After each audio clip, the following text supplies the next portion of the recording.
Now, obviously, the use of the word Shatrubodh is bound to ruffle a few feathers. It's bound to make people squirm in their seats, because that means there is a Shatru which you do not wish to acknowledge. And therefore, the use of the word enemy is politically incorrect today, because no, you see communal harmony, national integration, and whatnot.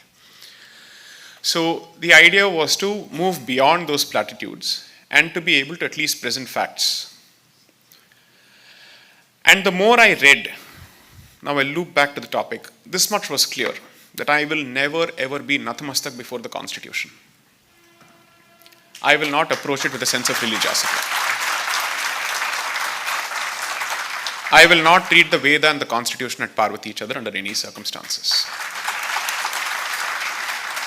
Because the document is the product of multiple compromises and political decisions. It is not worthy, I'm not saying it's not worthy of respect, I'm simply saying it's not worthy of the religious fervor that you wish to associate with it. That should never happen.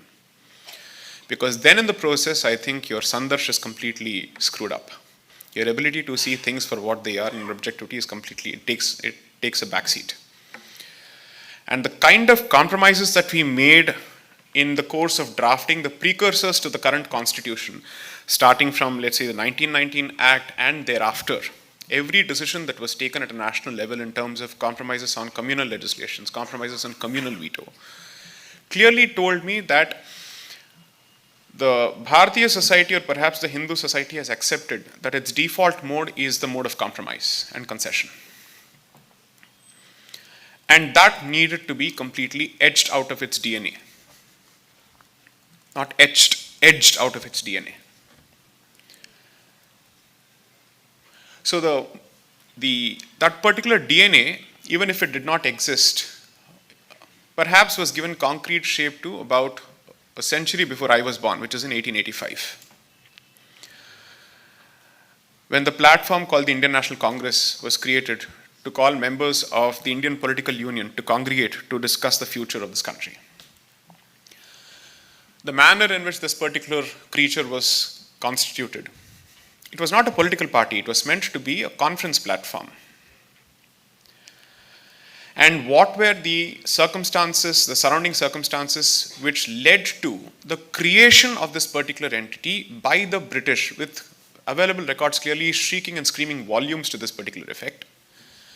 And how do you expect the colonizers' entity to actually bat for independence is a question that should have been posed right at the outset. No wonder you were batting for the Dominion status for the better part of your so-called independence struggle. Were you asking for Dominion status because it was an incremental move towards independence? No. The leading lights of this particular movement, if at all it can be called one with self-respect,